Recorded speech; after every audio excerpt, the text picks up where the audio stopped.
de las topologías de Grothendieck, Giraud, el organizador de los topos de Grothendieck, Deligne, su más famoso alumno, del cual hablaremos también a lo largo de estas sesiones, de Masure, etcétera, muchos matemáticos importantes, y Lucy, grandes colegas también,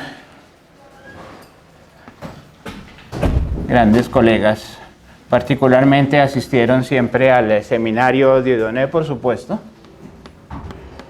que fue su coautor en el otro edificio paralelo al seminario, que eran los elementos de geometría algebraica, su gran amigo de toda la vida, Jean-Pierre Serre, el que le enseñaba matemáticas por teléfono, algo bastante espectacular que ya no se puede dar, ¿no?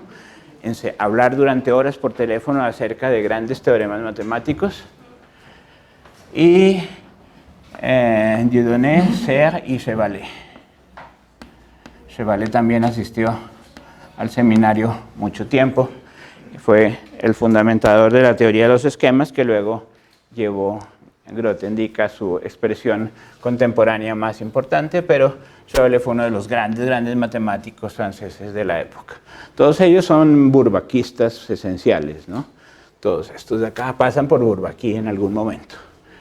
Y Grothendieck es, digamos, como el maestro que está enseñando a los 30 años, está abriendo el mundo a todos estos grandísimos matemáticos. Es bastante asombrosa su edad, ¿no? O sea, a los 30 años ya lleva todas esas 6 obras que hemos mencionado, de las cuales la centésima parte de una de ellas haría famoso a un matemático. Es algo fuera de serie. Su capacidad productiva es algo bastante extraordinario. Aquí está, ya han visto seguramente muchas fotos del seminario Grothendieck, pero aquí hay una foto famosa. Grothendieck en el tablero. Ahí está. Acá se ven algunos de los personajes importantes detrás. Ahí está Dieudonné, un gran personaje gigantesco, muy atractivo. Tuve la enorme suerte de conocer a Dieudonné personalmente. Yo estudié matemáticas en Niza gracias a este señor, de una generosidad absurda. Yo era un niño totalmente ridículo de 17 años y Dieudonné me acogió de una manera espectacular en su facultad. Muy generoso. Hicimos algunos cuantos paseos juntos, era una persona bastante espectacular. Chevalet, Madame Renaud, una de las pocas mujeres que estaban en el seminario, una grandísima matemática. Grothendieck en el tablero, ¿no? Su famoso gesto, enseñando, mostrando.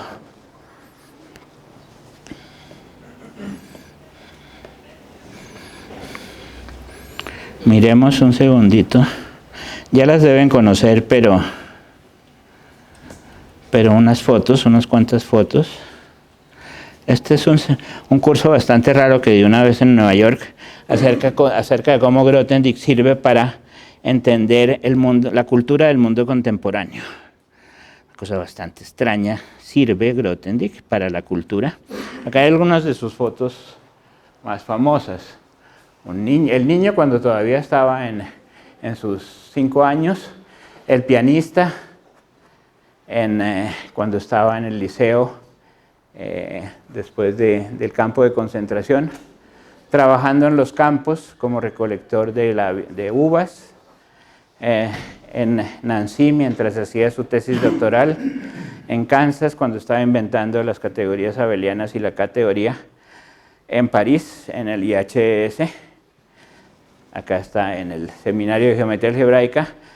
Volveremos sobre esto, es su famosa renuncia a la comunidad matemática en 1970, y aquí ya Grothendieck al final intermedio, aquí esto es 1986, aquí tendrá 58 años. Grothendieck, un gran personaje en muchos sentidos. Entonces vamos a mirar un poco algunos de los temas esenciales del seminario de geometría algebraica.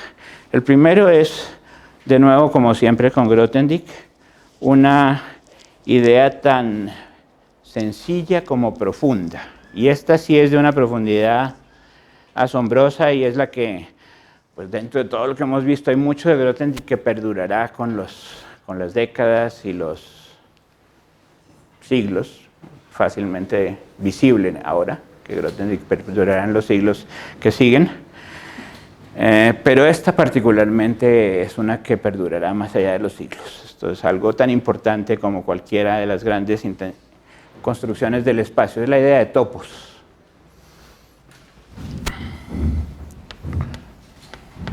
Entonces el topos consiste en una idea extremadamente sencilla. Es coger, perdón, sí, gracias, mil gracias por los apuntes. No siempre he sido sistemático suficientemente en los tableros, me imagino, pero esta es imprescindible en rojo. Sí. La invención de los topos. Entonces, ¿en qué consiste? Un espacio topológico, darse un espacio topológico en la base y entender el espacio topológico en serio. Entonces, el espacio topológico en serio, según Grothendieck, es no mirarlo en sí, sino mirarlo en otro. Entonces, coger todos los haces posibles sobre el espacio topológico, todos los haces,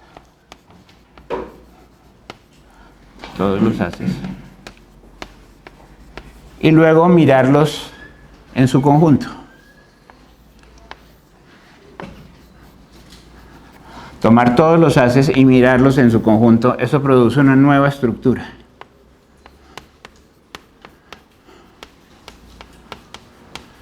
Una nueva estructura, eso es el topos. Un topos es sencillamente la categoría de todos los haces sobre una suerte de topología. Entonces, el espacio topológico en sí es eliminado, desaparece el en sí, pasamos al en otro, y en el otro surge una estructura previamente invisible. Esa estructura es invisible acá. Entonces, pasamos de lo invisible progresivamente a lo visible, o observen también de lo uno a lo múltiple a lo uno, pero en un nuevo nivel. Un nivel de abstracción fundamental. El espacio topológico 1 lo multiplicamos y luego tomamos todos esos haces, nos da una nueva estructura con una cantidad de propiedades bien sofisticadas. Ahora mencionaré algunas de ellas, algunas de esas propiedades fundamentales ahí adentro. Entonces la idea es este dibujito, que realmente es tal vez una de las cosas que deberían quedar claramente en estas sesiones. ¿Qué es un topos? Un topos es sencillamente, eso es un topos. ¿Sí? Un topos es eso, tan sencillo como ese gesto. Es una especie de acto musical también, ¿no? Las consecuencias de esto en la música, por ejemplo, han sido bastante impresionantes. Ya que está aquí el maestro Emilio Lluís, podemos mencionar eso, ¿no? Los topos tuvieron muchas consecuencias importantes, que son las que mencionaré matemáticamente aquí, pero hubo un grandísimo musicólogo, Guerino Mazzola. Si no lo han oído o no lo han estudiado, por favor, estudiarlo. Es uno de los grandes genios de nuestra época. El uso de los topos para la teoría de la música. Y un colega y seguidor de Mazzola es Emilio Lluís. ¿Sí? Y la Escuela de Teoría Matemática de la Música en México, que es una de las escuelas bastante espectaculares ya a nivel mundial, ¿no? Estas cosas que suceden a veces, en el margen del margen surge de pronto algo espectacular que es mejor que lo que está sucediendo en el centro. Ya lo hemos mencionado varias veces que eso puede pasar. Uno de los ejemplos siempre para mí es Grothendieck. Margen del margen del margen, y en ese margen está inventando realmente toda la gran matemática del futuro. Esto está sucediendo aquí también. Entonces es una suerte para los jóvenes mexicanos tener esa oportunidad de trabajar en probablemente la más grande aplicación de la teoría de topos que se ha hecho a la cultura, es la teoría de la música de Mazzola y la escuela matemática mexicana que sigue a Mazzola en esa línea. Pero el topos es esencialmente entonces este hecho extremadamente sencillo, que se puede mencionar en este gesto. partir de lo uno, multiplicarlo, unirlo, y en ese momento, es lo importante, en ese momento esto es lo importante, la estructura que surge, la estructura nueva que surge en ese momento, es clave. Entonces vamos a ver cuál es la estrategia de Grothendieck para trabajar en este campo. Entonces hay como dos líneas fundamentales que podríamos introducir aquí. Una primera línea es aquella de adentrarse en un vasto río muy profundo.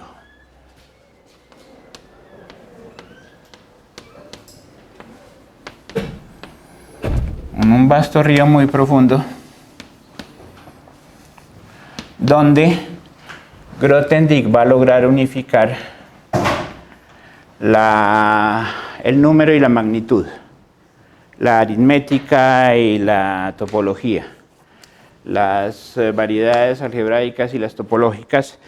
Leamos un momentito a Grothendieck.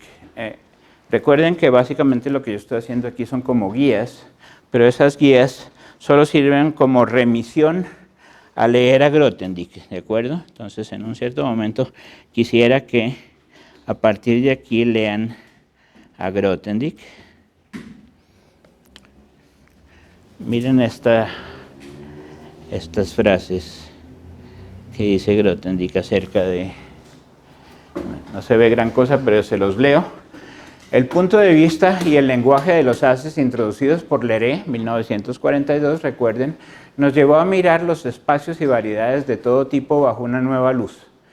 Aquellos no tocaban, sin embargo, la noción misma de espacio, contentándose de hacernos aprehender más finamente, con nuevos ojos, esos espacios tradicionales ya familiares para todos.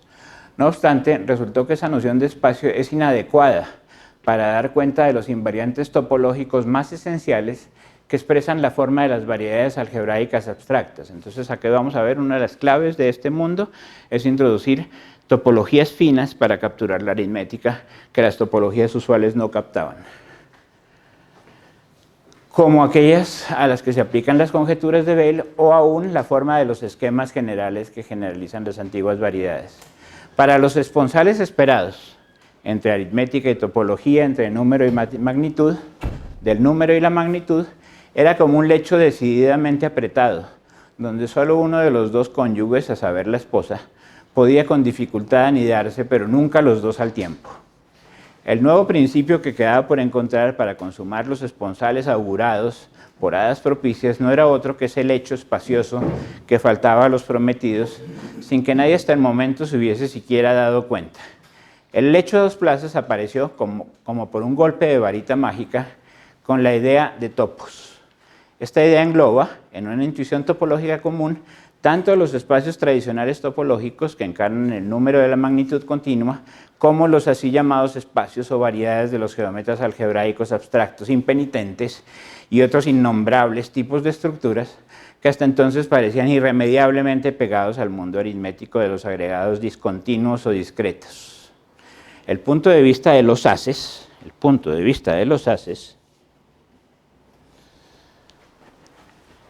es el que me sirvió de guía silencioso y seguro, de llave eficaz y para nada secreta, para llevarme sin dilaciones ni desvíos hacia la cámara nupcial con un vasto lecho conyugal. Un lecho tan vasto en efecto, cual un vasto y tranquilo río muy profundo. Vasto río muy profundo, ¿okay? Donde todos los caballos pudieran abrevarse al tiempo. Entonces, en la idea de topos está este vasto río muy profundo, donde se van a conectar el número y la magnitud, el álgebra y la topología, de una manera más general a través de un arquetipo que los proyecta de alguna manera. Entonces, los haces, de nuevo, ya habíamos visto cómo eso había funcionado en Riemann-Roch-Grothendieck, ¿no?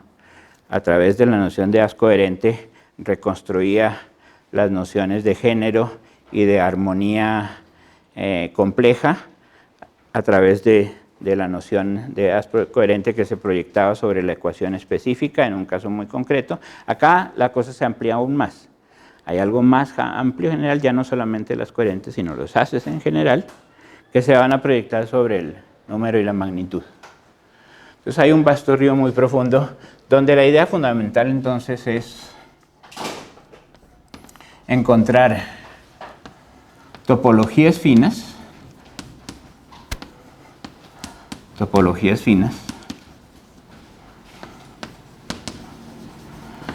que se proyecten sobre ámbitos aritmético discretos,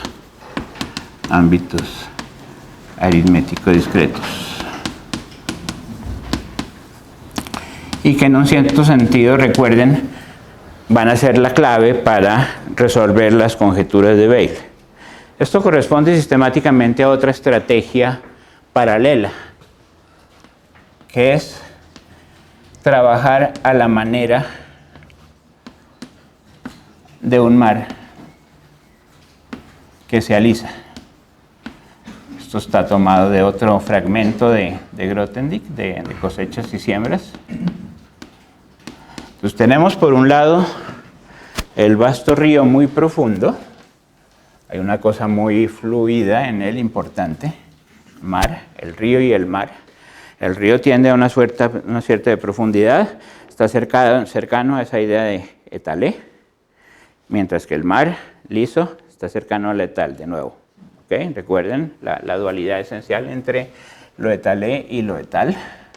Pero detrás de esto por ahora me interesa subrayar la fluidez, la importancia de la fluidez y de la suavidad. Entonces, hay una fluidez y una suavidad que está buscando Grothendieck sistemáticamente. Fluidez y suavidad. Dos de sus temas esenciales, desde siempre. Ya cuando uno ve todo esto en su conjunto, uno ve qué coherente era, desde siempre, desde su tesis doctoral. Entonces, a la manera de un mar que se alisa, están todas las problemáticas en el fondo que hemos visto. Se las recuerdo brevemente. Lo primero eran la noción de suavidad infinita, la noción de suavidad en dimensión infinita.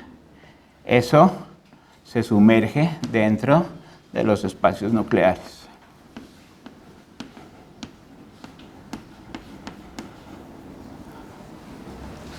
Esa era la tesis, una de las ideas fundamentales de la tesis doctoral. Segundo, la tensorialidad. El retículo tensorial, más bien, si quieren. La reticularidad tensorial.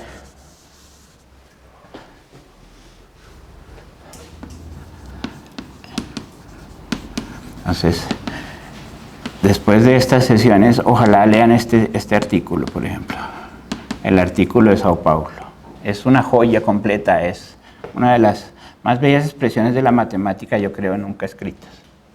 Es impresionante la cantidad que hay ahí, de cantidad de cosas que hay, la delicadeza en todo sentido, conceptual, sígnica, inventa todo tipo de nuevos signos, o sea, es una cosa como muy leibniziana. En ese momento está a la altura de Leibniz, ¿no es cierto? Inventando cosas espectaculares.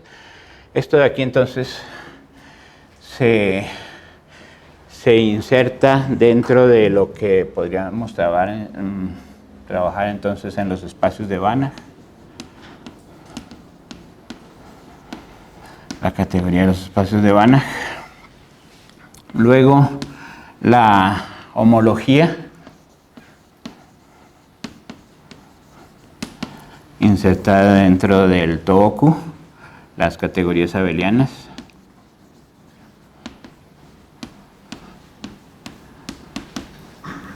Entonces, todos estos de aquí son mares, ¿sí? Mares que cubren todo esto. Son categorías especiales que cubren todos los problemas esenciales. Cuarto, el Riemann-Roch.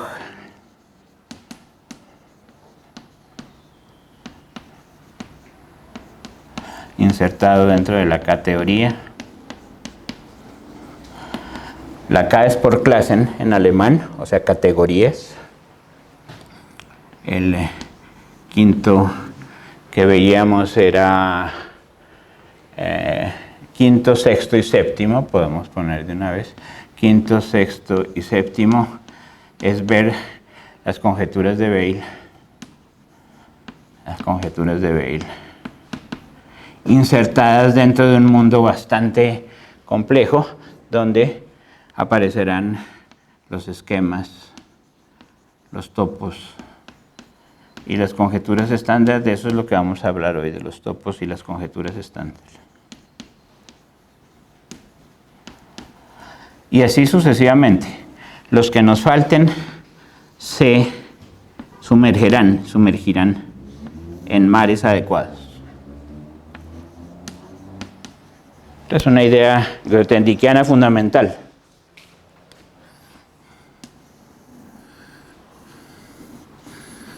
¿Cómo resolver un problema? Construir las buenas categorías donde el problema se disuelve, donde el problema se resuelve solito. Entonces, esto es muy, muy grothendickiano y está su famosa metáfora, la metáfora de la marea subiente, de la nuez y la marea subiente. Entonces, tienen una nuez, hay dos maneras de acercarse a la carne de la nuez. Una es coger un martillo y un cincel y darle y romper la cáscara, y a la vez mientras rompen la cáscara deshacen la carne de la nuez por dentro, que es lo que podríamos llamar una ruptura analítica del objeto, duro, fuerte. U otra es tomar la nuez y sumergirla en un líquido y poco a poco esperar entonces que la cáscara de la nuez se disuelva y la carne emerja de una manera enteramente suave después de esa disolución. Evidentemente las técnicas son enteramente opuestas. No solamente una es analítica y la otra tiende a ser más sintética, teoría de categorías, síntesis, sino sobre todo una está ligada a la inmediatez.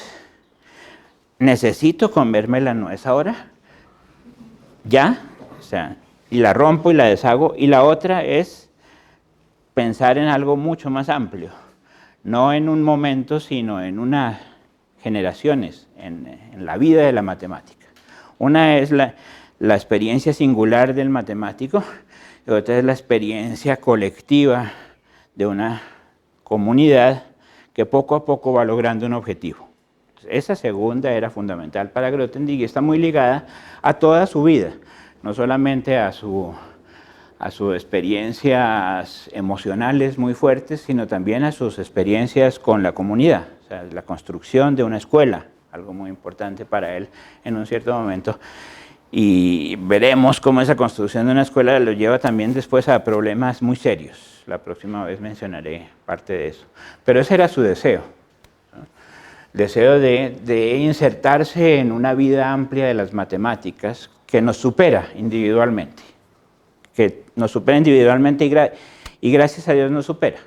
El chiste de las matemáticas a menudo es que realmente formamos parte de algo que está mucho más allá de nosotros.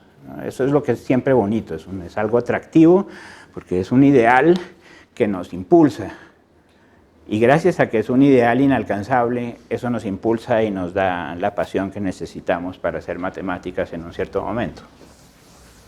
Sin eso no funcionaría. Entonces son cosas importantes para nuestra época también, ¿no? Donde nuestra época tiende a ser tan individualista. Grothendieck es un buen antídoto en muchos sentidos. Entonces el vasto río muy profundo intenta encontrar topologías finas que se proyecten sobre lo discreto, y entonces es de nuevo uno de los problemas esenciales, fundamentales, ¿no? La lucha entre lo continuo y lo discreto.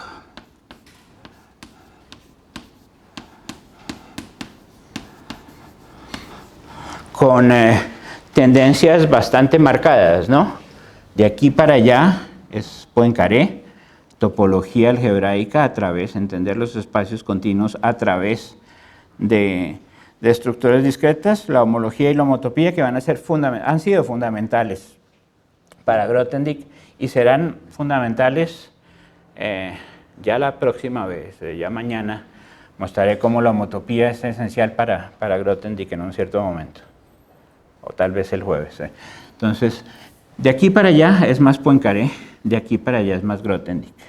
Entender el mundo discreto a través de adecuadas topologías. Entonces, topología algebraica, álgebra topológica. Entonces, línea, vale la pena tal vez mencionarlo aquí entonces. Hay una línea de aquí hacia allá que es más poincariana y que tiene que ver con la topología algebraica. Y hay una línea reversa. La inversión siempre es fundamental en matemáticas, ¿no? A menudo uno puede definir un momento importante de la matemática es cuando se invirtió una tendencia. La tendencia al revés es más bien Grothendieck, entonces, y es un invento de una suerte de álgebra topológica. Lo que veremos mañana, topológica, y el viernes van a ser fragmentos de esta álgebra topológica de Grothendieck. Entre otras cosas, mañana vamos a empezar más tarde, dado el importantísimo partido de México. ¿Okay? Entonces, de 9 a 11 está el partido de México, no podíamos dar clase en ese momento. Entonces, vamos a empezar a las 12. Lo recordaré de nuevo al final. De 12 a 2 es nuestra sesión de mañana, ¿ok? De 12 a 2. Entonces, esta línea es muy importante, la línea de la álgebra topológica. Pero antes de llegar a eso, entonces, miremos cuál es la idea de Grothendieck. De nuevo, todo es tan sencillo que uno ya se impresiona de lo sencillo que es. El topos es lo más fácil que puede haber. Ya. ¿Qué es una topología de Grothendieck? Una topología de Grothendieck es darle un sentido mucho más amplio y general a la noción básica de espacio topológico, que es la recuerdan bien, un espacio topológico está armada a partir de comportamiento adecuado de ciertos señores por dentro, con ciertas propiedades de clausura, abiertos o alternativamente cerrados, si quieren, con buenas propiedades de clausura para ambas. Unión arbitraria de abiertos es abierta, intersección finita de abiertos es abierto, intersección arbitraria de cerrados es cerrado, unión finita de cerrados es cerrado, etc. Axiomas analíticos, claramente, para la noción de espacio topológico. Estamos mirando por dentro, en el interior. ¿Okay? En el interior. Entonces, ¿qué dice Grothendieck? Pues simplemente miremos desde afuera. Nada más fácil. Miremos desde afuera, que es básicamente Grothendieck, siempre miremos desde afuera. Demos una topología. Una topología va a ser el análogo de eso mirando desde afuera. Mirando desde afuera. Que es una topología de Grothendieck. Entonces, definición fundamental. Una topología de Grothendieck. Una topología de Grothendieck consiste en lo siguiente, en darse una categoría, darnos una categoría,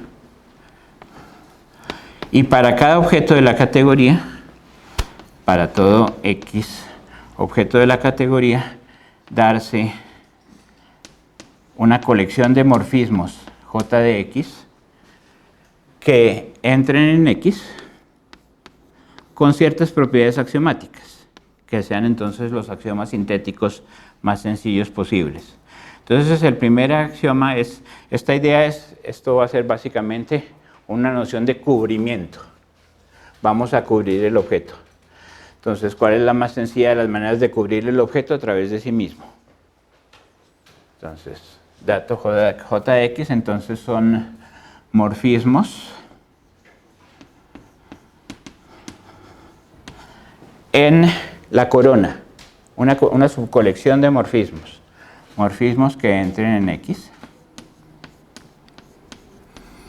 Si tomáramos todos, estaríamos en el funtor representable, toda la corona. No, una subcolección, una colección de morfismos J de X, con las siguientes propiedades. Primero que todo, la identidad se cubre a sí misma.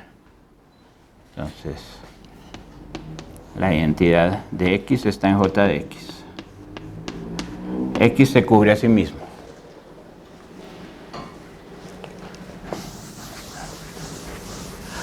Primer axioma. es lo mismo que decir que, que en una topología está el espacio grande. ¿Okay? Entonces, lo primero es esto. Primer axioma. Esto está en J de X. Segundo axioma. Si tengo un cubrimiento, ¿sí? Y cada uno de estos a su vez es cubierto,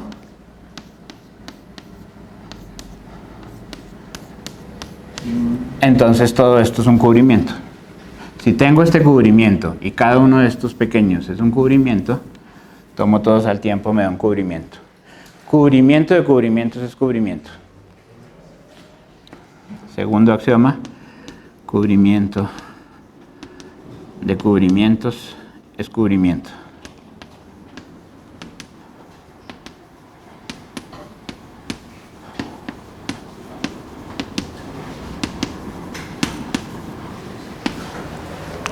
Esto corresponde a la preservación bajo uniones. Y por último, si ustedes tienen un espacio que está cubierto y lo hacen variar, esto ya no nos debe extrañar. Grothendieck es matemática relativa y hacen variar el espacio. Variar el espacio es darle alguna entrada en X. Si este estaba cubierto y retrotraen hacia atrás, esto de acá les da un cubrimiento. Este de aquí genera un cubrimiento a izquierda. Entonces, para cada una de estas flechas tengo esta, y dada esta y esta, reconstruyo esta a través de lo que se llama el pullback. El pullback no es más que la generalización de la intersección. Entonces, el espacio está, las uniones, la intersección. ¿Okay? Cubrimiento de cubrimientos es cubrimiento y pullback de cubrimientos es cubrimiento. Esos son los tres axiomas. Cubrimiento. Estos son lo que llamamos entonces cubrimientos.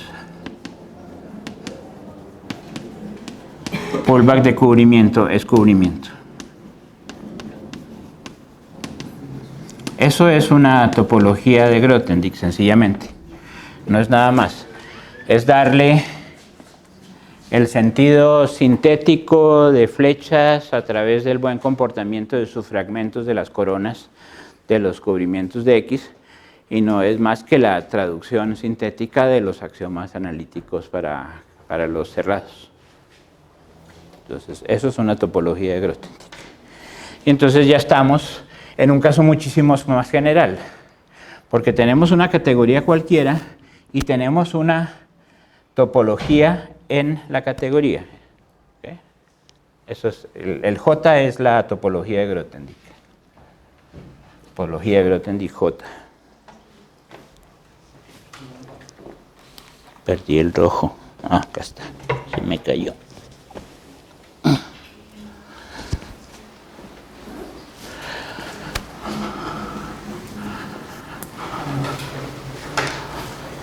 Entonces, esta, la topología de Grothendieck es darse para cada X una noción de cubrimiento, y eso para todos los X en la categoría con buenas propiedades de clausura sobre las flechas. Eso es. Entonces, la categoría C con J es una generalización muy amplia de un espacio topológico.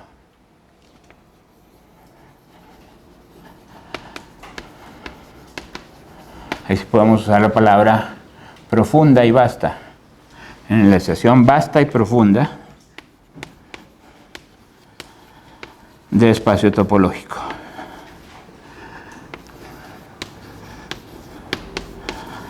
¿Es una topología en toda la categoría? En toda la categoría, sí, en toda la categoría. Entonces observen lo rico que va a ser eso, porque tenemos todas las categorías que ustedes quieran, ¿sí? ¿Eso no es la definición de base de una topología de Grothendieck? ¿De una? De una base para una topología de Grothendieck, porque la topología era con cribas. Las cribas son lo que estoy llamando aquí los cubrimientos. ¿Okay? Pero es que necesitan ser cerrados. Ya. Ok, cerrados a izquierda, sí, tienes razón. O sea, Entonces la identidad no queda criba, ¿no? Necesitas tener como todas las flechas que no, sí, es cierto que hay que hacer un poquito más de detalle y que hay que refinar esto un poquito con clausuras a izquierda mediante ideales, pero no vamos a entrar en el detalle aquí, pero sí, tienes razón. Habría que extender un poquito más. La idea básica es esta, ¿ok? Y la idea básica, lo que está diciendo su compañero es que uno debe pedir que si esta flecha y esta flecha esté, esta flecha también esté en la criba. No voy a insistir sobre eso, es un pequeño detalle técnico, no es muy importante acá. Pero tenemos entonces, lo importante es que tenemos una noción general de topología de Grothendieck en una categoría arbitraria cualquiera, y entonces podemos tomar los haces sobre esa topología.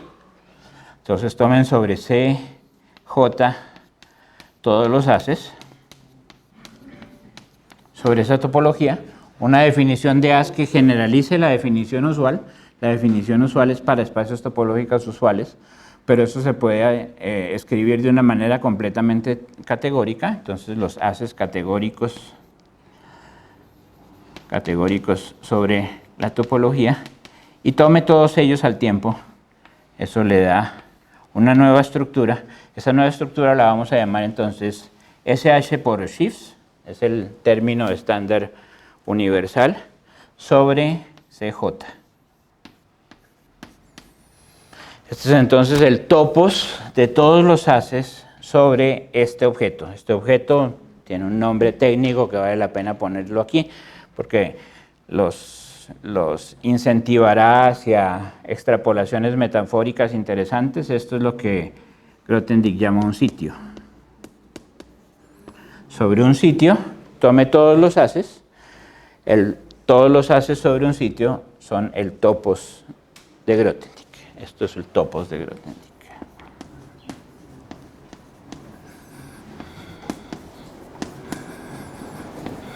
Podrías hablar un poco más fuerte porque no te oigo bien. Ok. Tranquilo, no. Si hablan suave no es grave. Gracias. Entonces, pero el detalle de los escribas no tiene realmente ninguna importancia acá. ¿Okay? Desde el punto de vista conceptual no cambia absolutamente nada. O sea, la esencia del objeto es este proceso de introducir una nueva forma de entender topología. La nueva forma de entender topología es ese proceso básico que está allá.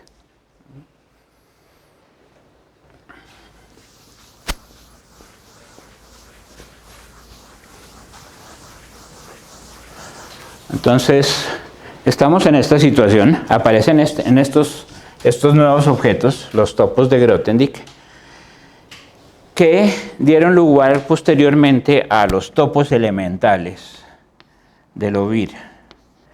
Unos objetos bien interesantes, topos elementales. Esto es entonces 1962.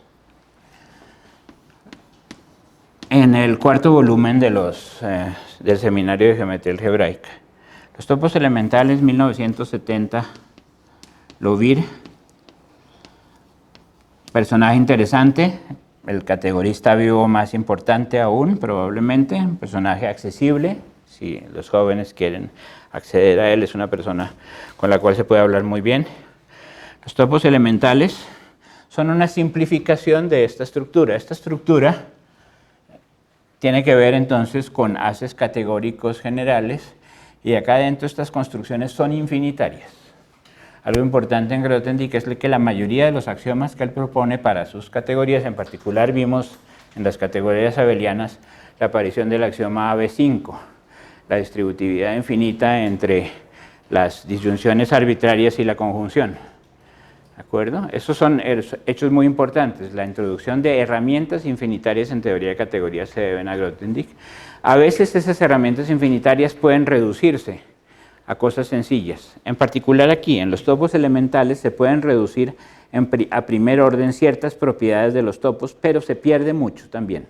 Entonces, los topos elementales de Lovir consisten en una simplificación en primer orden. Estamos hablando de lógica, primer orden, simplificación en primer orden de los axiomas de la teoría de topos. Esta es la construcción inicial. Luego esto se puede axiomatizar. Los axiomas de topos de Grothendieck los propone Giraud en un cierto momento. Hay propiedades de exactitud en los topos de Grothendieck que le dicen: si una categoría tiene tales y tales propiedades, esa categoría será equivalente a un topos de Grothendieck. La axiomatización de los topos de Grothendieck. Lobir propone una subaxiomatización más sencilla en primer orden, que no se puede hacer a este nivel. Esto no es caracterizable en primer orden. En primer orden, Lobir sí propone una simplificación de los axiomas y es simplemente entonces que va a ser un topos elemental, va a ser una categoría donde haya límites finitos. Mientras que aquí hay muchísimo más. Aquí no solamente están los límites finitos, sino están todos los límites y todos los colímites. Es muy, muy fuerte. Hay una enorme riqueza acá que se pierde en los topos elementales. Claro, la riqueza tiene su desventaja, que es más difícil de trabajar desde el punto de vista de la teoría de modelos. Esta es muy fácil. Pero hay que tener cuidado, digamos. No hay que ser muy excesivo ni con un lado ni con el otro. Límites finitos, categoría cartesiana cerrada. Eso quiere decir que hay productos y exponenciales en la categoría, tipo de espacios funcionales. Y luego algo muy especial que descubre Lobir y que no estaba claro en Grothendieck, la noción de subobjeto clasificador.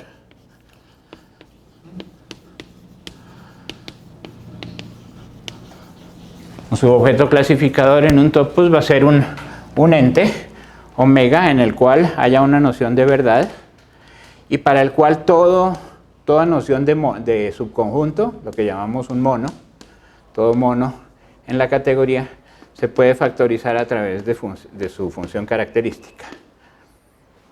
Aquí hay una única flecha. Entonces, un subobjeto clasificador es este dato con esta propiedad universal de que esto sea siempre un pullback. Básicamente, entonces, este señor actúa como 0,1 en conjuntos. Pero el punto importante es que en los topos arbitrarios ya no sirve 0,1 y hay un montón de otros objetos muy interesantes. Los clasificadores de subobjetos en topos no son solamente bivaluados, sino son mucho más ricos. Y de hecho hay un teorema muy bonito de la época, se los pongo aquí como un recordatorio de que esto lógicamente tiene una riqueza espectacular. Es que si ustedes toman, por ejemplo, conjuntos, siempre va a ser bivaluado, dos valores de verdad. Pero las acciones de un monoide sobre conjuntos van a ser bivaluadas. Esto es booleano, se dice, digamos, una de las caracterizaciones. Sí, solo sí. Es decir, booleano quiere decir que la omega se va a reducir aquí a dos valores. Omega está determinado por la lógica clásica. Sí, solo sí. M es un grupo. Aquí, en cambio, este M es un monoide arbitrario en general, donde M es un monoide. Tomen las acciones de un monoide en general sobre conjuntos. Para que esas acciones tengan una lógica subyacente clásica, el monoide Y tenía que ser un grupo y viceversa. Lo que explica también, en cierto sentido, que los grupos finalmente no deberían ser los objetos más generales con los cuales uno quiere trabajar. Vamos a ver que en realidad eso se analiza de muchas maneras. Particularmente lo veremos el jueves con la noción de grupoide, ¿okay? Que son ideas de Grothendieck en un cierto momento. Pero esto muestra algo muy interesante, que las acciones usuales son intuicionistas y no clásicas. Si se dan un monoide que no sea un grupo y toman todas sus acciones, la lógica subyacente va a ser intuicionista. Entonces, en los topos elementales, la teoría de modelos y la lógica funciona muy bien. En topos de Grothendieck se necesita algo más sofisticado, pero entonces aquí hay una riqueza que aquí desaparece. Puede ser natural e intuitivamente, ¿no? O sea, estos objetos se ven que cubren muchas más posibilidades, estos cubren menos posibilidades, etc. Olivia Caramelo, personaje interesante para las mujeres, para las chicas jóvenes, por ejemplo, los pongo por aquí. Sigan a Olivia Caramelo, es una joven matemática italiana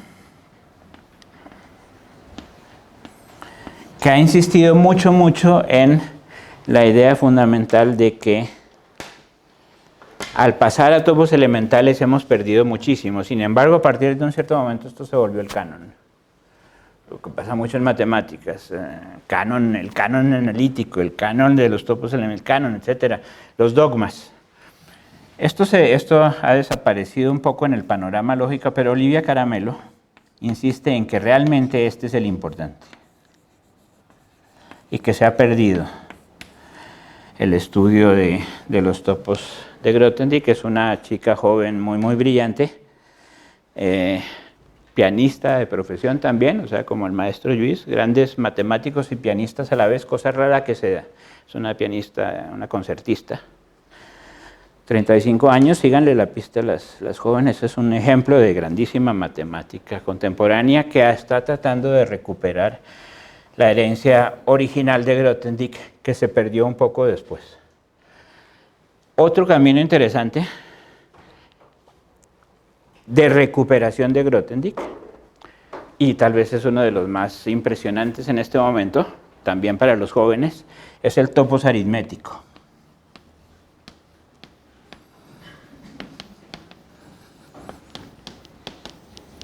Personalmente a mí me parece el programa más bello de la matemática contemporánea. Con 2010 en adelante, Alain Kohn, uno de los grandes seguidores de la obra grothendiekiana, ¿no? Si les muestro un poquitito.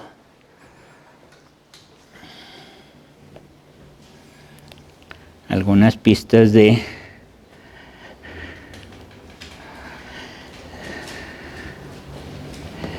la influencia de Grothendieck. Miren la influencia de Grothendieck en el panorama Fields.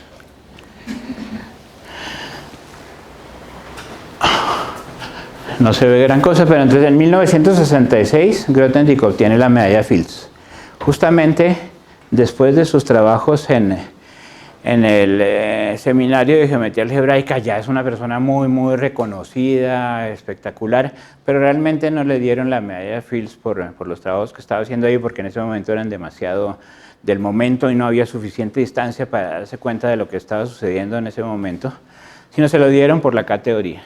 La K-teoría es la razón de ser de la medalla Fields de Grothendieck en un cierto momento. Él dice también cuando hace sus memorias que justamente cuando demuestra el Riemann-Roja, la Grothendieck se convierte de pronto, de un día para otro, en una estrella internacional. Aunque ya era, los que conocían ya lo sabían claramente. Recuerden que el mismo Schwarz, al terminar la tesis doctoral de Grothendieck, dice es el analista más importante de nuestra época, y Dieudonné dice solo son comparables con él Banach y Hilbert. O sea, ya era alguien muy extraordinario, sigue siendo extraordinario por muchos campos. Medalla Fields finalmente, en 1966. Acá están algunos de los medallistas Fields que surgen directamente de la obra de Grothendieck al resolver fragmentos de su programa. Deligne, el que resolverá la tercera parte de las conjeturas de Weil. Faltings, trabajos en teoría de números esenciales. Atiyah, la construcción de la K-teoría topológica. La Escuela Norteamericana de Geometría Algebraica, Mumford y Quillen. Kohn, sobre todo les quería hacer aparecer Kohn directamente surge de los trabajos de Atiyah y de Grothendieck. Y luego está esto, que es algo espectacular, que es toda la escuela rusa. La escuela rusa muy influenciada por Grothendieck en un cierto momento. Hablaremos de Drinfeld mañana o pasado mañana, Kontsevich, Vygotsky, también hablaremos de él, pues de Perelman, ya lo conocen bien, es el gran ejemplo de lo que uno quisiera ser la ética matemática, ¿no? Una persona con la suficiente entereza para rechazar $1 millón es para nosotros siempre un gran ejemplo. No sucede en ningún otro lado. Que un matemático haya hecho eso, pues nos hace ser, aunque estemos infinitamente alejados de él, muy orgullosos. Qué maravilla que haya un tipo que rechace $1 millón. Extraordinario. Ética, verdadera ética matemática. Este era un gran hombre ético, Grothendieck, sí lo ha habido. El topos aritmético de Kohn es algo que él está construyendo, no tengo tiempo de de mencionarlo, pero no es demasiado difícil tampoco las ideas iniciales. Lo que está haciendo Kohn es algo absolutamente espectacular. La hipótesis de Riemann. Más difícil, ¿no? Porque las hipótesis de Riemann en el caso finito son básicamente las conjeturas de Weil, ¿no? La hipótesis de Riemann en el caso complicado, en el caso de los complejos, está siendo sumergida por Kohn en el topos aritmético. Está construyendo, o ya la ha construido de hecho, y ya ha indicado las líneas generales de cómo funcionaría la prueba. Hay detalles, por supuesto, que todavía no están completos. Si no, pues ya se habría resuelto ese problema. Recuerden, ¿quién era? Era Hilbert, creo sí, era Hilbert el que decía en un cierto momento, ¿cuál sería mi sueño? Decía Hilbert, mi sueño es si dentro de 1000 años, decía, si estoy bien, si dentro de 1000 años me despierto, preguntar si la hipótesis de Riemann ha sido resuelta. Eso decía Hilbert en el año 2000 y pensaba en 1000 años. O sea, lo pensaba como un problema muy complicado que requeriría siglos de matemática. Ya tenemos un siglo encima, siglo y medio. Y esta es tal vez la primera vez, por eso hay gran ilusión en el mundo matemático, es tal vez la primera vez donde hay una estructura que tal vez resuelva la hipótesis de Riemann, porque hasta el momento lo que se han hecho son un montón de cálculos. Todo tipo de cálculos, todo tipo de casos particulares muy interesantes, pero desde un punto de vista eminentemente calculatorio. En cambio, aquí parece haber una estructura profunda. Y eso es Grothendieck. ¿Perdón? ¿Perdón? ¿Ese también es conocido como el topos de Gabriel? No, esto es otra cosa enteramente distinta, es una cosa que inventó Kohn ahorita. El topos de Gabriel es una cosa bastante anterior, de la época de Grothendieck. Aquí hay una estructura profunda. Los remito directamente a los textos de Kohn. Kohn es uno de esos personajes que de nuevo son profundamente legibles. Tiene una magnífica página web, búsquenlo por internet. La mayoría de sus textos principales están en PDF y son accesibles. Gran matemático. Y está en este momento... ya definió enteramente el topos aritmético, ya explicó de manera precisa cómo el topos aritmético resolvería la hipótesis de Riemann si tal y tal. Entonces están en la prueba del tal y tal. ¿Cuál es el sitio que usa Kohn para construir este topos? Es un sitio bastante interesante, no alcanzo a señalárselos completamente, pero es una estructura bastante interesante, es tomar la estructura de los naturales con la multiplicación, y en esa estructura de los naturales con la multiplicación introduce una suerte de variación que tiene que ver con la geometría tropical. No sé si conocen algo de geometría tropical. Es una variación de los enteros donde la operación básica es la operación de máximo.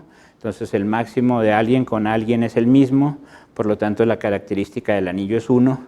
Entonces es un sitio en el cual aparecen mezcladas la estructura multiplicativa de los naturales, el sitio de los enteros con la geometría el anillo de los enteros con la geometría tropical, que es entonces un anillo de característica 1, y trabaja sobre ese sitio, y de ahí saca el topos de Grothendieck. El topos aritmético va a ser entonces el topos de Grothendieck armado sobre el sitio de los naturales con la multiplicación y la geometría tropical.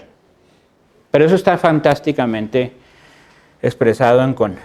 ¿Okay? Lean a Kohn, es bien interesante eso. Es uno de los grandes momentos actuales. Yo creo que hay que seguirle la pista a Kohn.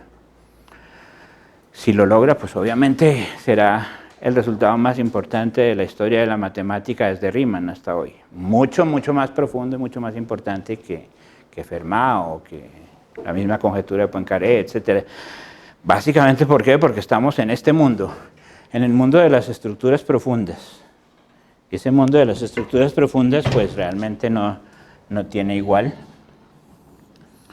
Y es recuperar un poco la herencia de Galois, ¿no? Recuerdan la famosa frase de Galois, hay que saltar a pies juntillas sobre los cálculos para llegar a las estructuras. Las estructuras son las que nos dan la verdad de la matemática, los cálculos no son más que las ondas superficiales.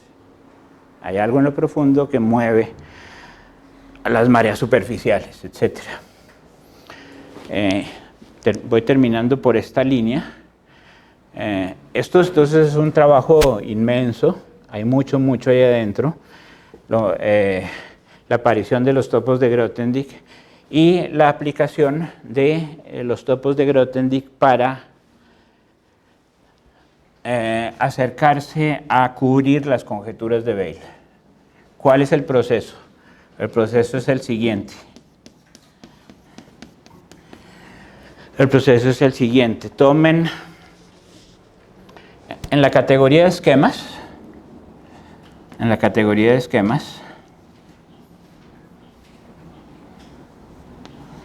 esto es una categoría con un montón de buenas propiedades estructurales, productos de esquemas son esquemas, etcétera, se comportan bien, hay buenas propiedades de factorización en esquemas, etcétera. En la categoría de esquemas, introduzcan una topología J que va a ser la siguiente, muy sencilla, encima de cada esquema, tome como J de X todos los morfismos etal, todos los morfismos etal. Recuerden que estos eran aquellos que vimos la vez pasada al final, los que son lisos, ¿no? De nuevo, márquese a lisa, los lisos. Tome todos los morfismos etal. Eso les da una topología de Grothendieck en la categoría de los esquemas. J de X es todos los etal sobre X. Esto de acá es J de X. Todos los etal sobre X. Eso les da una topología de Grothendieck con todas las buenas propiedades de cubrimientos que teníamos, compuestos de tales etal, etcétera, todas estas buenas propiedades que se construyeron básicamente para eso. De hecho, Grothendieck en un cierto momento cuenta cómo él tuvo en su cabeza, en esa famosa frase del 58, todo en su cabeza. La intuición de todo en su cabeza, de que todo iba a armonizarse perfectamente. Y luego necesita el tiempo, los años, la arquitectura para mostrar que la armonía intuitiva que tuvo efectivamente correspondía a un montón de definiciones y teoremas y demás. Entonces, ustedes lo que pueden hacer después de esto es fijar esto es entonces sobre toda la categoría, que es todo el mar.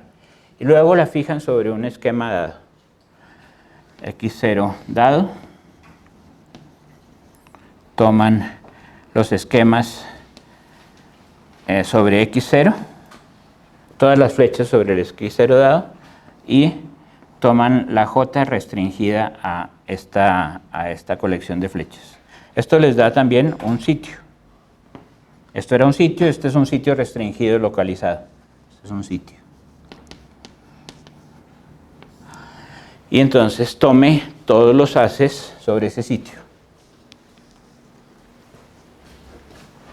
Los haces sobre el esquema, los esquemas restringidos a X0 y la topología restringida a X0. Entonces, esto se llama el topos etal de un esquema.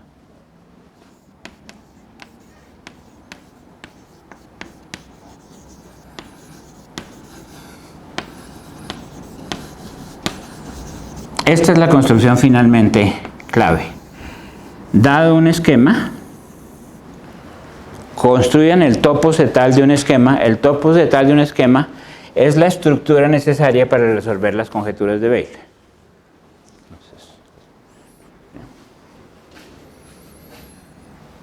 Entonces, este es, digamos, ya no me cabe aquí, pero dentro de los recubrimientos, este sería el mar categórico asociado a topologías finas sobre ámbitos aritméticos discretos que va a resolver las conjeturas de Weil para el esquema, para la variedad dada. Recuerdan que eran las conjeturas de Weil, tomaban una variedad y querían hacer un conteo de puntos en la variedad. Había una manera de hacerlo. ¿Cómo controlar ese conteo? A través de una estructura sofisticada. Esta es la estructura sofisticada que va a controlar el conteo dentro de las conjeturas de Bell. Sigamos. ¿Alguna idea de por qué eso mide el conteo? Sí, ya le voy a explicar si quieren esperamos un poquito más, aquí viene a eso. Sí. 8. Las conjeturas estándar.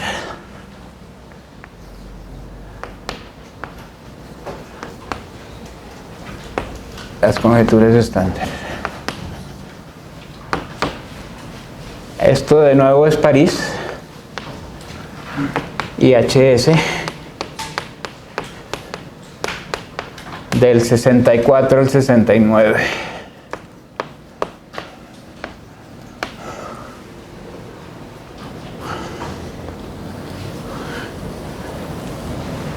Entonces, lo que voy a decir ahora es una respuesta desde el punto de vista conceptual a su pregunta. Entonces, ¿cuál es de nuevo la idea? La idea es una idea insistentemente grothendiekiana. Entonces, aquí tenemos múltiples topologías. De hecho, todas las que quieran. Esto es muy, muy variado. Va mucho más allá de las topologías usuales. Recubre todas las topologías usuales y da un montón de nuevas topologías que no habían sido descubiertas desde el punto de vista analítico y que aún no lo han sido. Es muy interesante. O sea, este realmente ha sido hasta el momento un camino esencial. No ha habido otro camino que no sea un camino que utilice este tipo de herramientas. Podrá suceder en el futuro, pero por ahora no ha sucedido. Realmente la aproximación grothendiekiana por el momento parecía ser la adecuada. Entonces consistía por un lado en una profusión de topologías, por lo tanto una profusión de homologías y cohomologías asociadas a esas topologías. Tenemos entonces aquí una verdadera multiplicidad, una multiplicidad de cohomologías asociadas a la diversidad de las topologías de Grothendieck asociadas. Entonces una pregunta esencial grothendiekiana es, después de que tenemos toda esa multiplicidad, ¿será que toda esa multiplicidad no es más que apariencias de algo mucho más profundo? Siempre es la misma idea. Entonces, Grothendieck finalmente se explica a través de 2 o 3 ideas fundamentales. La búsqueda de algo unitario detrás de lo múltiple. Hay algo que explique lo que está sucediendo detrás de la profusión de las cohomologías. Entonces eso corresponde a la aparición de lo que algunos de ustedes preguntaban en algún momento, los motivos.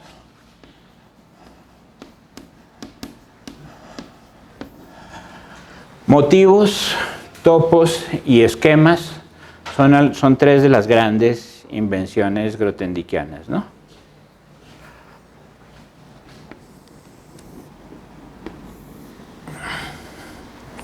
Entonces los motivos son la búsqueda, aún en curso de desarrollo, como muchos de los problemas de Grothendieck son problemas que van más allá de él mismo, van más allá de su generación, van más allá de ustedes, vendrán a lo largo del siglo XXI y XXII, etc.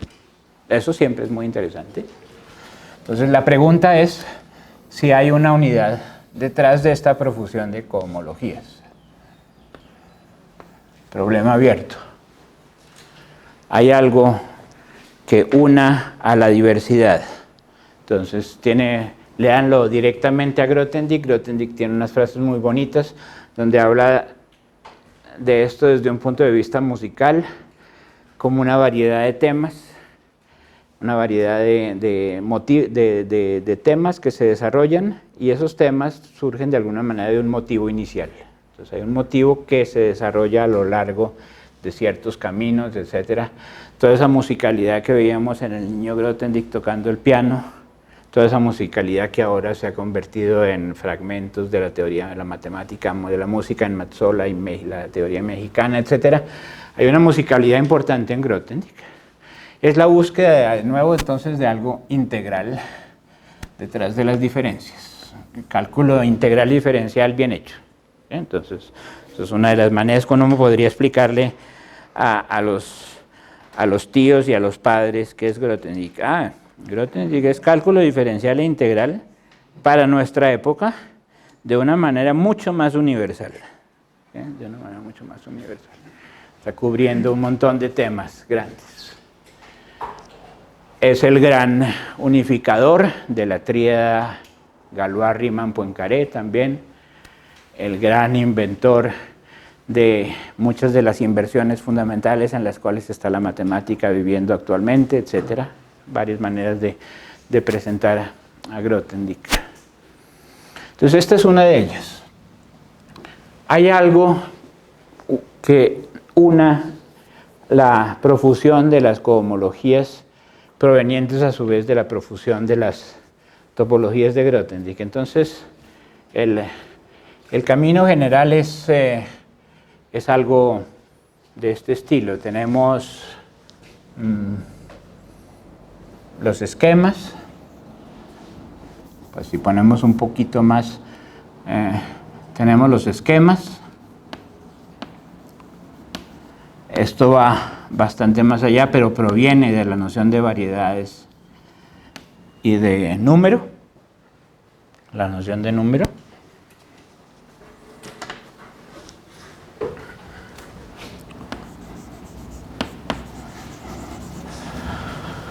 A partir de los esquemas van surgiendo los topos, espacios y noción de magnitud. El topo se trata de un esquema.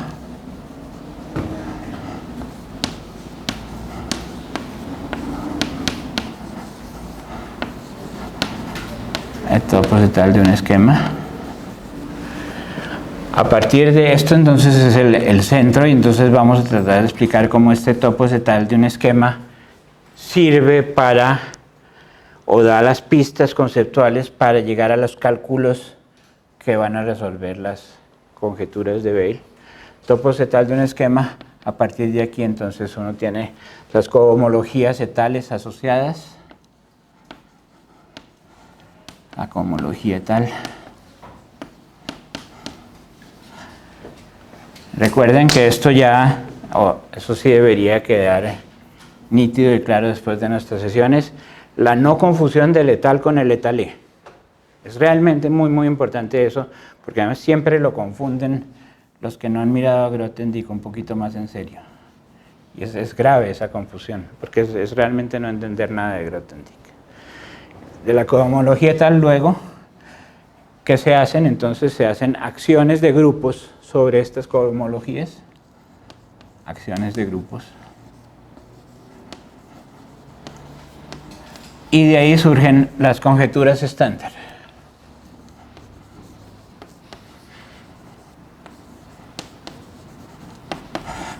Este es el camino.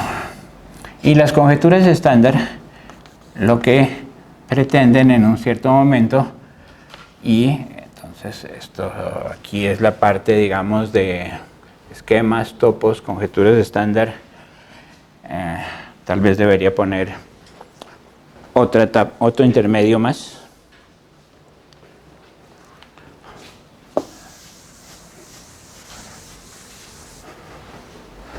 Cohomología tal. Los motivos detrás de la cohomología tal.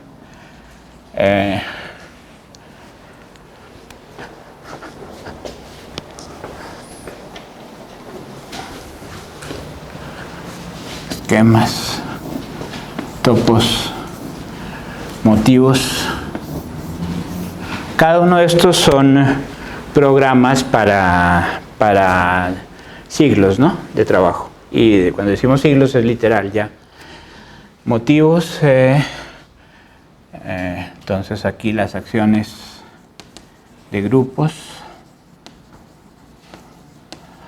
sobre las cohomologías,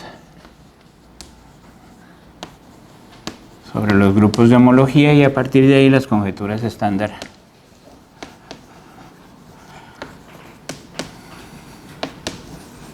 Que son entonces las que voy a mencionar brevemente.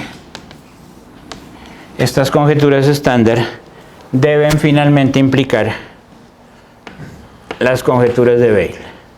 Entonces, este es el camino largo de Grothendieck.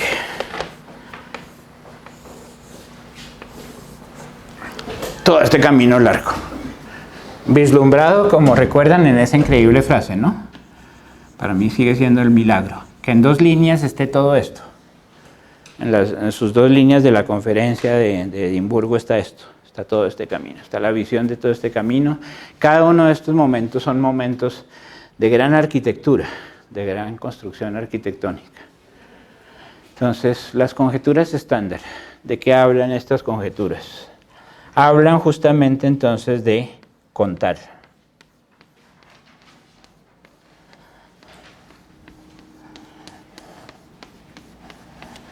Entonces, el primer conteo corresponde a Lefschetz.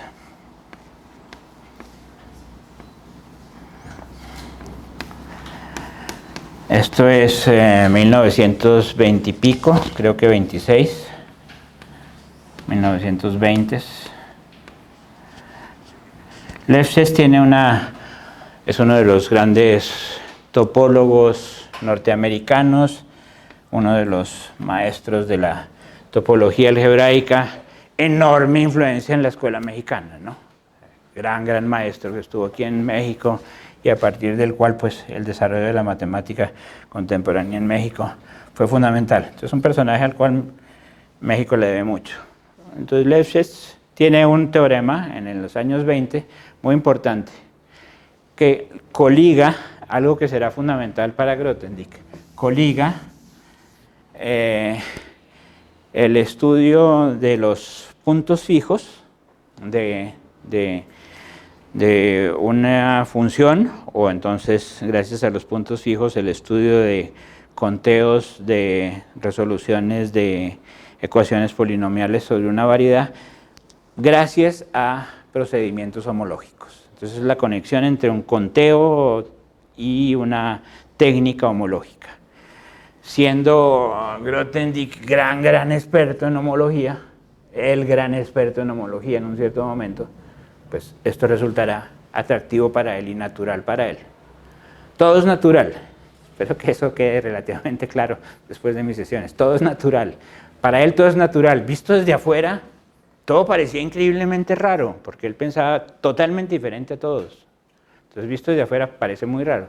Pero uno, cuando se mete progresivamente en esa mente, todo empieza a ser enteramente natural. Entonces, eso es... ¿Sí? Los grupos de homología. ¿Okay? Sobre los grupos de homología. Sobre grupos de acciones de grupos de homología.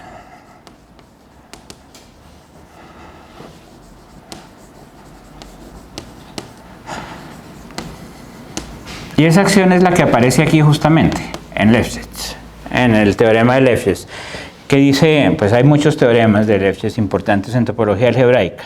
En esta rama, en la rama de topología algebraica, esta rama, observa, la rama de topología algebraica. Si tienen una función continua, f de x en x, y x es una variedad suave adecuada, siempre hay una suavidad escondida por ahí. La suavidad es que no haya muchas singularidades, etc. Si x es una función continua. Entonces, Lefschetz descubrió una condición para asegurar que f tenía puntos fijos. F posee puntos fijos.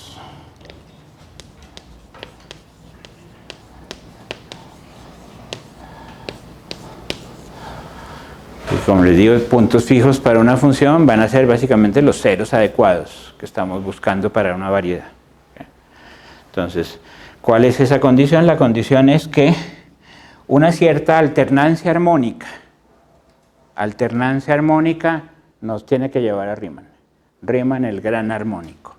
Entonces, cojan el gran armónico riemanniano, recuerden un poco ese Riemann-Roch de equilibrios, y entonces surge esto generalizado, la sumatoria sobre todos los Ks mayores o iguales que 1 de menos 1 a la k, armonía, equilibrio de las dimensiones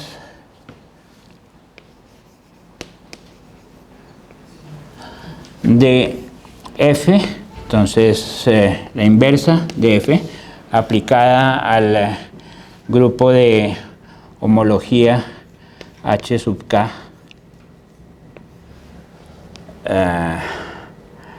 un momento, esperen, la fórmula exacta la escribo bien porque si no después queda el dato mal puesto. Es una fórmula entonces de conexiones, la traza con trazas, exacto, con las trazas, acá está, las trazas, es así, gracias, las trazas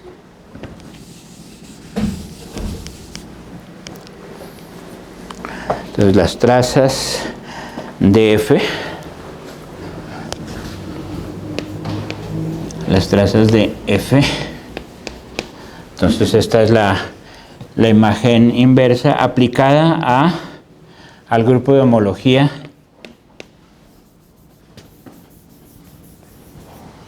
h sub k de x a coeficientes racionales. Hacen todo ese cálculo. Si esa sumatoria de trazas de las acciones de f sobre los grupos de homología es mayor que 0, entonces f posee puntos fijos.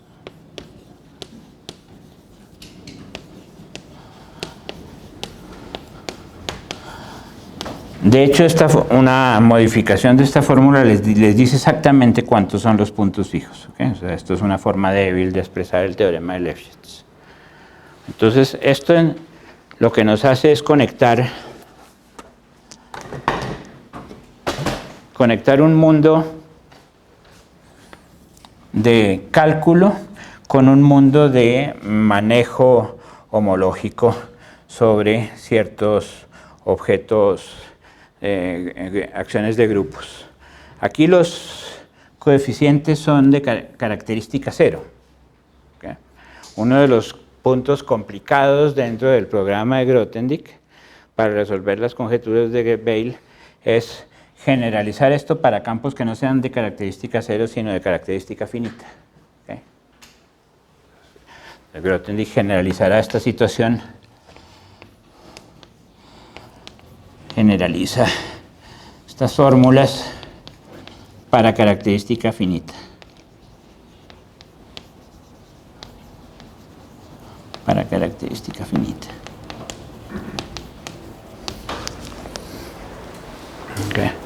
Entonces, detrás de las conjeturas estándar, todavía no he dicho cuáles son, detrás de las conjeturas estándar viene esta línea, una línea que es la línea de Lefschetz. Entonces, las conjeturas estándar.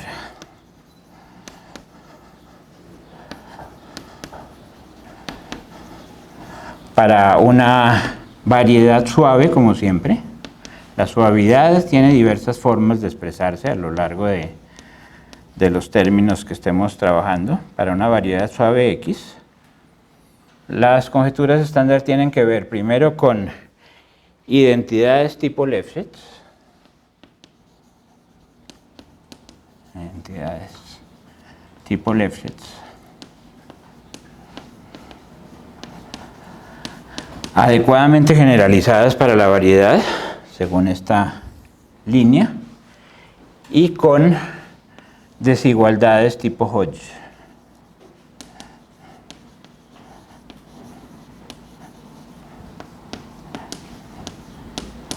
Que es otra línea fundamental de la topología algebraica que viene antes, Hodge.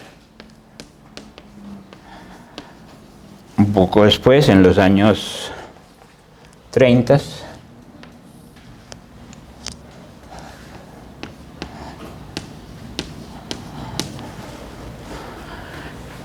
corresponde a un contrapeso de estas igualdades tipo Lefschetz. Recuerden, estas igualdades de alguna manera están diciendo cómo controlamos externamente cierto tipo de variaciones. ¿Okay? Entonces esto es claramente un ámbito externo. Todas estas cosas debían fascinar a Grothendieck. Por un lado tenemos el control externo del conteo de puntos fijos para ciertas funciones gracias a buenas propiedades homológicas, o por el otro lado podemos trabajar con ciertas variedades. Si X es una variedad suave,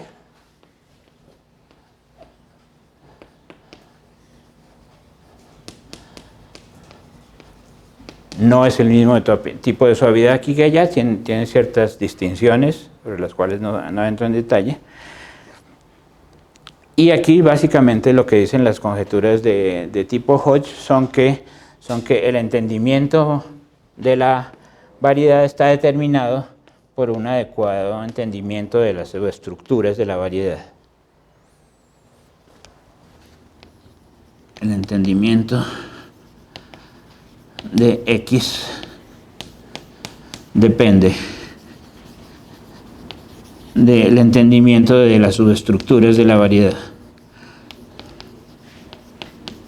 Ciertas clases de equivalencia adecuadas, descomposiciones lineales de X, lo que se llaman los ciclos algebraicos, subestructuras adecuadas. Ciclos algebraicos. Clases de equivalencia lineales adecuadas, que permiten reconstruir a la variedad en su conjunto. Es claramente un ámbito interno y ciertas desigualdades complicadas de expresar aquí corresponden a este proceso. Entonces tenemos dos caminos distintos. Esos dos caminos distintos entonces dan lugar a lo que Grothendieck llama las conjeturas estándar, entonces en 1968.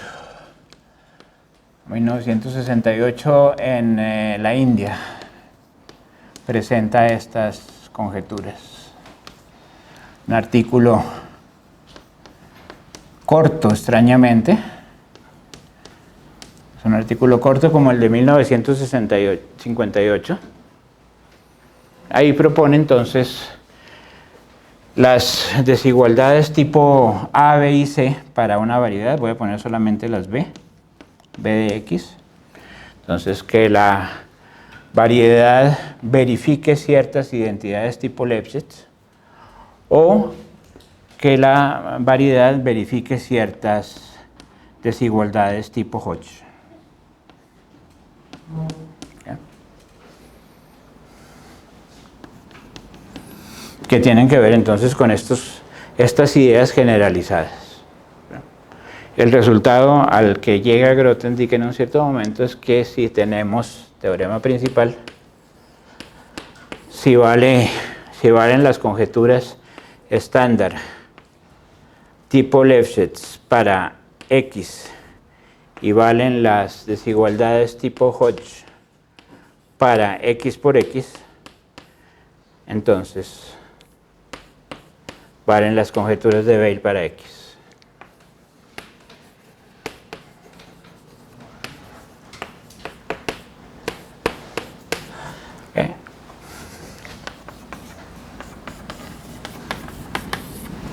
Entonces acá está el camino más expresado, el camino conceptual más expresado. Cada uno de esos momentos tiene muchas dificultades técnicas importantes y en el momento son problemas abiertos. Esto se sabe. Esto lo probaron Serre.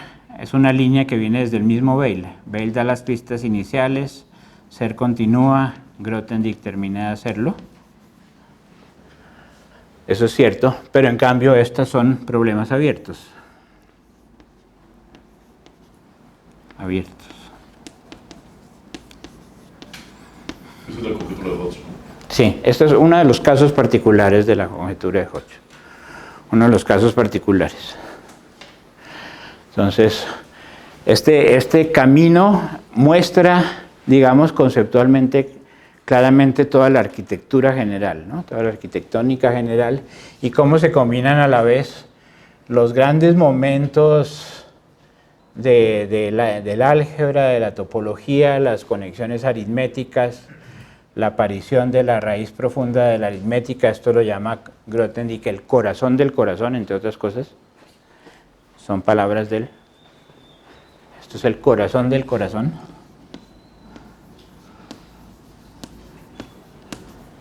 Como hemos insistido en la importancia del corazón o de la corrazón, esto es clave, ¿no? Corazón del corazón. Acá hay algo realmente central muy importante. Hay un corazón ahí central clave, que es uno de los grandes temas actuales. Hablaré del desarrollo de uno de esos grandes temas actuales el día de mañana o pasado, no lo recuerdo todavía en la cabeza cómo lo voy a distribuir, pero digamos eso es la situación. Entonces el gran camino era ese. El gran camino era ese para demostrar las conjeturas de Weil. Dentro de ese gran camino faltó y falta por demostrar esto. Todo el resto está demostrado. Este falta por demostrar. Sin embargo, como saben, las conjeturas de Weil fueron demostradas por Deligne. Les mencionaba eso. Las conjeturas de Weil tienen tres partes. El hecho de que las funciones z para las extensiones finitarias sean funciones racionales, que verifiquen una ecuación funcional y que verifiquen una hipótesis de Riemann para ese caso. Los dos primeros casos los demostraron Dwork en Estados Unidos y Grothendieck con su programa. El tercer caso lo demostró Deligne por un camino completamente distinto a este. Completamente distinto. Escogió otro camino completamente distinto. La prueba es muy, muy sofisticada. Parece ser que la entienden muy pocas personas en el mundo. Por supuesto, yo no la entiendo y ni la he leído, no sé, me supera. He intentado de que Grothendieck no me supere, pero no me he metido a mirar la prueba de Deligne directamente, que es muy, muy difícil técnicamente. Hablaré de cómo eso afectó profundamente a Grothendieck, porque él tenía un camino, y ese camino para él era el camino natural. Que Deligne, su gran alumno, no siguiera ese camino, sino siguiera otro camino enteramente distinto, fue para Grothendieck una suerte de traición, entre comillas. ¿Okay? Hablaremos de eso, eso lo afectó muy profundamente. ¿Okay? Quiero dedicarle unos segunditos a algo que está en curso y que no he podido mostrarles, que es cómo, o sea, lo que he intentado hacer básicamente aquí con estos tableros es darles una guía para que ustedes lean a Grothendieck, ¿ok? En la medida de lo posible, en lo que he puesto en los tableros, es Grothendieck. Es Grothendieck simplificado un poquito y traducido conceptualmente de la manera más simple posible de pronto, pero es puro Grothendieck. En cambio, otra cosa es interpretar a Grothendieck. En esas interpretaciones no he insistido porque lo que yo quería era sobre todo que oigan a Grothendieck, pero hay interpretaciones que pueden ser interesantes y unas de esas interpretaciones corresponden a lo que yo les mostraba al comienzo. Entonces, que eran los modelitos del THK. No voy a entrar en detalle para que, después se los voy a poner, se los voy a dar para que tengan ustedes estos en su parte. Entonces, recuerden que son modelos de Kripke que expresan el tiempo, luego hay una fenomenología matemática y luego hay algo que no se ve aquí, que es las secciones que están por encima de la fenomenología de los diversos años. Entonces, he ido haciendo en estos días, mientras preparaba estos tableros, he ido haciendo también los THK aplicado a Grothendieck, que ya es una interpretación de Grothendieck, es darle un sentido mucho más global a las distintas conexiones que hay dentro del sistema. Entonces, por ahora solo quiero que vean el esquema por encima, luego lo traeré con más detalle, luego les dejaré estas diapositivas para que las estudien y las miren si quieren, pero básicamente el punto es ese. Líneas de tiempo sobre las líneas de tiempo, las obras principales del 1 al 12, que vamos a ver, estamos en el 8, que llegaremos hasta el 12, 9, 10, 11, 12. Sobre cada una de ellas, el ámbito en el cual tienen a la vez una matemática técnica y unas ideas sobre la técnica. Y la idea fundamental mía es que la matemática es un pensamiento y no una técnica. Entonces, que la técnica es parte esencial y es lo que enseñamos todo el tiempo y casi nunca enseñamos las ideas. Pero las ideas son imprescindibles. Sin las ideas no funcionaría la técnica. Particularmente todos los grandes matemáticos viven ampliamente en estos dos registros. Nosotros, los matemáticos comunes y corrientes, vivimos en un fragmento de un fragmento de un fragmento de un registro de una técnica. ¿Okay? Pero hay que tener al menos la conciencia de que hay que luchar contra eso. ¿Okay? Entonces, estos son intentos de lucha contra esa situación, contra la reducción, contra la reducibilidad de la matemática a la técnica y mostrar que es un pensamiento tan importante como el arte o como la poesía, tienen el mismo registro de profundidad. Ellos tres, por ejemplo, arte, poesía, matemáticas, etc. Ideas plegadas sobre la técnica, técnicas desplegadas sobre las ideas, por supuesto, entonces en cada uno de ellos hay unas conexiones entre las ideas, son las secciones locales, conexiones entre las obras, son las secciones un poquito más grandes, pero esto se va desarrollando. Aquí tenemos apenas del 1 al 2, ahora tenemos que seguir desarrollándolo. Entonces, si lo siguen desarrollando más o menos, podrían pasar a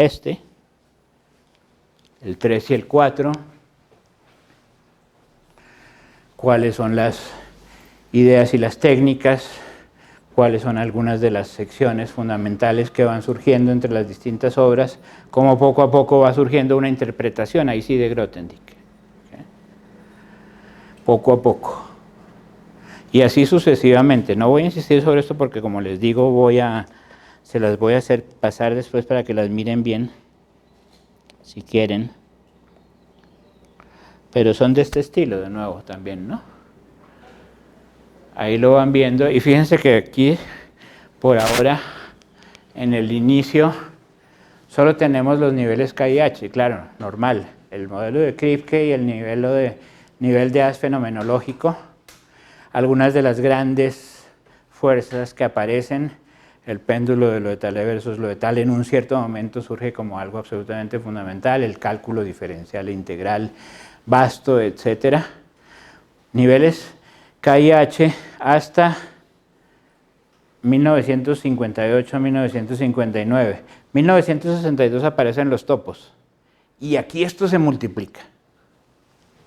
El próximo diagrama después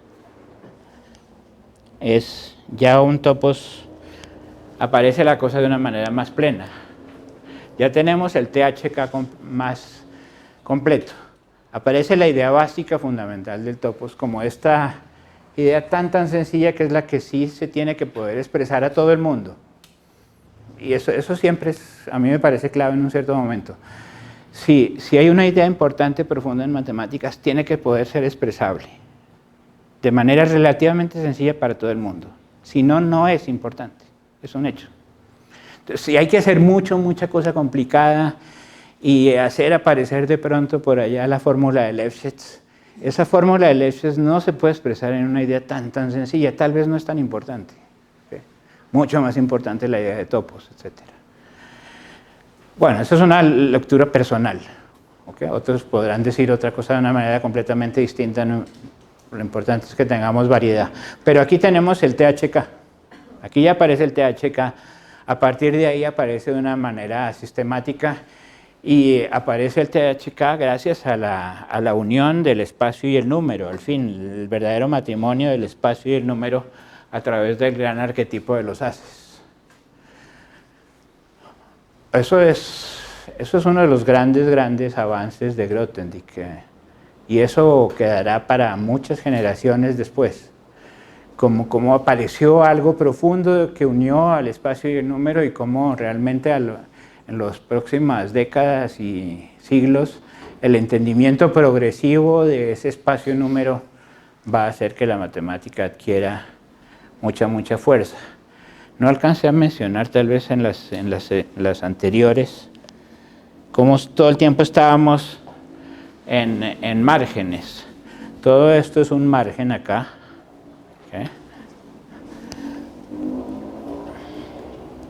Luego seguimos ahí en márgenes.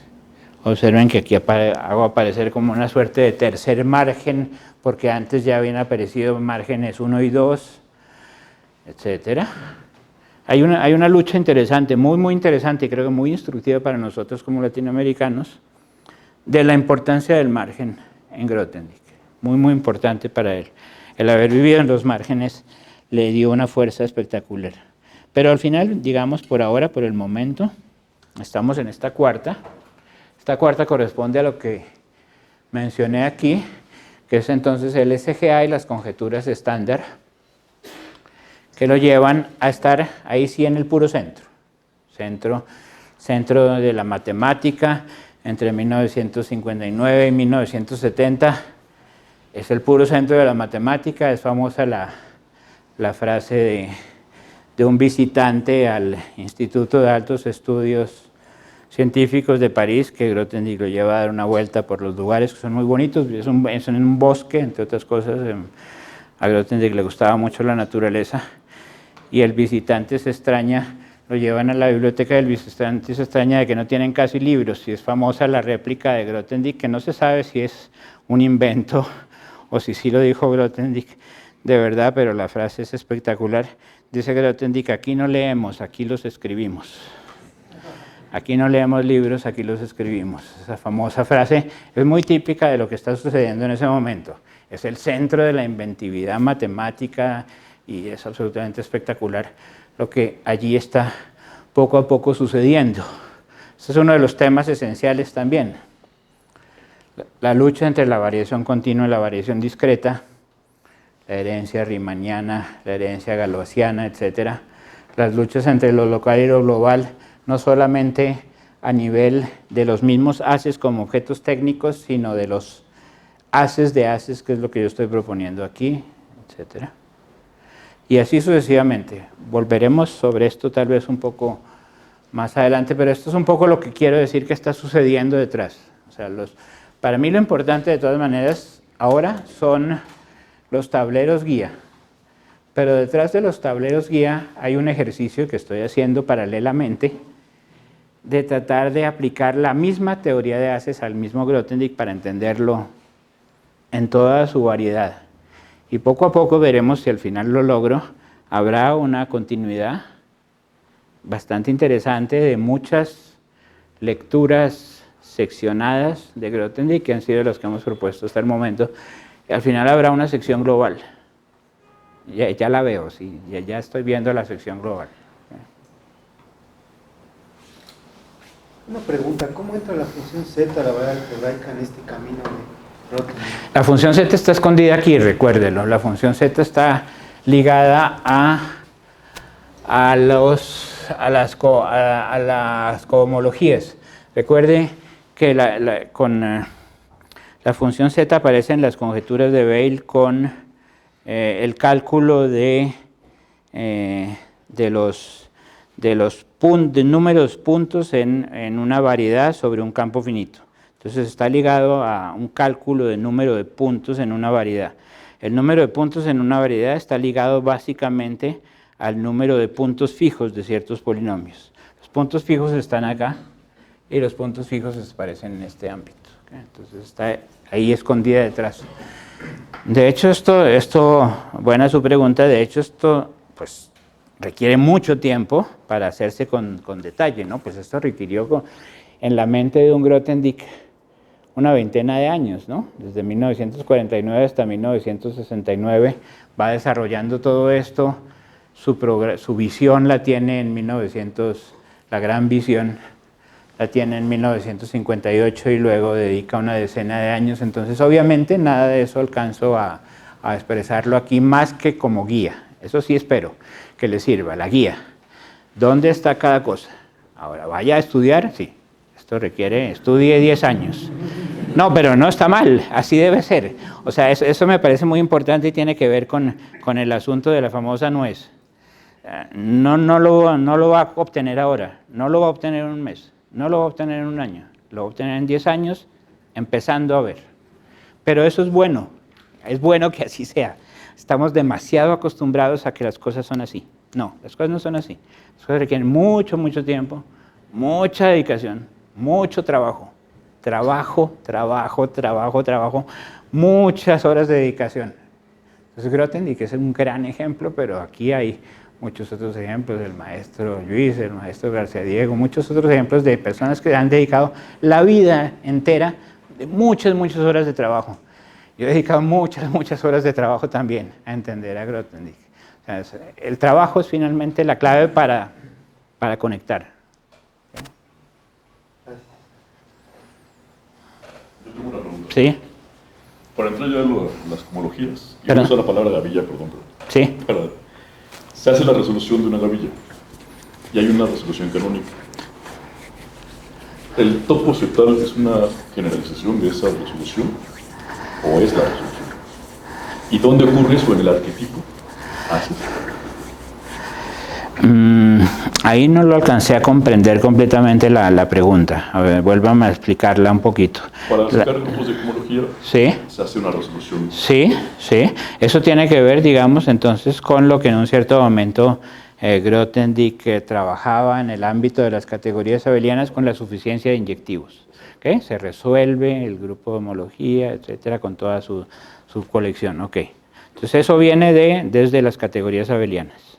Y esa resolución se usa, para esa resolución se usa el espacio etal, que es este as. No hay necesidad, como le digo, eso proviene de las mismas categorías abelianas. Mi pregunta más bien es, ¿dónde ocurre eso en el arquetipo? ¿Sí? ¿O ocurre en las ideas nada más?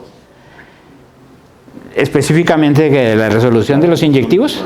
La resolución de los inyectivos está bastante más atrás. Sí entra, pero más atrás dentro de estos diagramas. Entra acá, en la parte del toku. Creo que más bien no me expliqué bien. ¿En qué parte del THK ocurre? ¿En la parte del arquetipo o en la parte de las ideas? Ok, no, tiene... Ok, perfecto. Tiene que suceder, si es matemática, esta es una expresión bastante fuerte que digo, si es matemática de relieve, o sea, de importancia, tiene que suceder en ambos niveles. Si solo se restringe al ámbito de la técnica y no hay ideas importantes detrás, francamente no debería ser considerada como algo importante. Pero si está en ambas, y yo creo que lo está, por ejemplo, la resolución inyectiva, vive a nivel de la suficiencia de inyectivos dentro de las categorías abelianas, pero la suficiencia de inyectivos procede de un arquetipo mucho más general, que fue esta visión que tuvo Grothendieck de mostrar que las homologías no eran más que proyecciones de funtores iterados en general. Entonces, esa es una visión, esa es una idea general, y esa idea corresponde a una resolución canónica específica en un ámbito. Entonces, es una excelente pregunta. O sea, en general debería ser algo de ese estilo. Podríamos preguntarnos acerca de lo que más nos gusta en las matemáticas. Estas son unas técnicas fantásticas y bellísimas. Si no somos capaces de expresar cuáles son las ideas importantes que están de esas ideas técnicas, tal vez no es tan valioso. Es un criterio, ¿no? Es un criterio que yo vengo proponiendo hace un tiempo. Es un criterio, por supuesto, contrastable y discutible. No, personalmente no creo que pueda haber solo técnicas sin ideas. Aunque puede ser que haya momentos en la historia en que así suceda, o al revés. Pero finalmente las cosas con el tiempo deberían decantarse, ¿cierto? Deberían decantarse y deberían unirse en un cierto momento. Puede ser que en un cierto momento solo haya una cosa técnica, pero después con el tiempo detrás de esa cosa técnica se ve que había algo más importante. O al revés, puede suceder, en ejemplos importantes es todo lo kantoriano. Grandes ideas kantorianas que todavía no tienen la técnica y que luego poco a poco se decantan en técnicas precisas de cálculos ordinales o cosas de ese estilo. El vaivén es importante, pero tal vez sí sería clave que una vez el tiempo se haya decantado, y por eso también me gusta mucho la idea de la marea. La idea de la marea está ligada al tiempo, al desarrollo de la civilización, y no ser tan dogmáticos con nuestro instante presente. Muy a menudo muchos matemáticos, ustedes, yo, muchos creemos que lo que estamos haciendo es clave, no tiene ninguna importancia. Lo que tendrá importancia es si eso subsiste a lo largo del tiempo y forma una escuela. Ese largo tiempo es muy grotendiquiano. Y en ese largo tiempo yo sí creo que se deben unirse los dos niveles. Y mejor aún, si el largo tiempo es lo suficientemente rico, después de haberse unido a nivel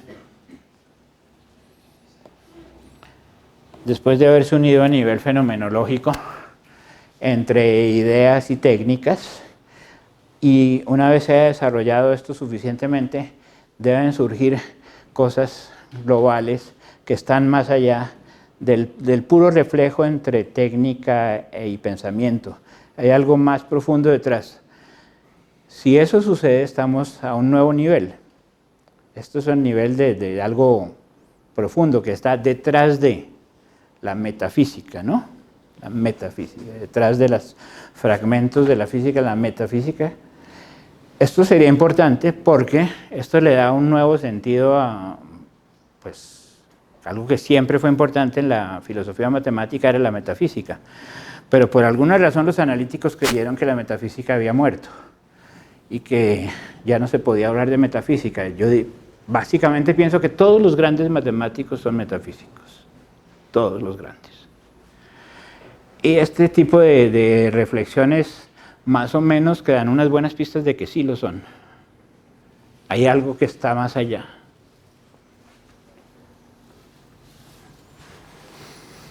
Bueno, gracias. Entonces les recomiendo mañana, después de la victoria mexicana, que está difícil, no hay que ilusionarse demasiado. Si Suecia gana, estamos fuera. O sea que hay que tener cuidado. A las 12, de 12 a 2 nos vemos mañana.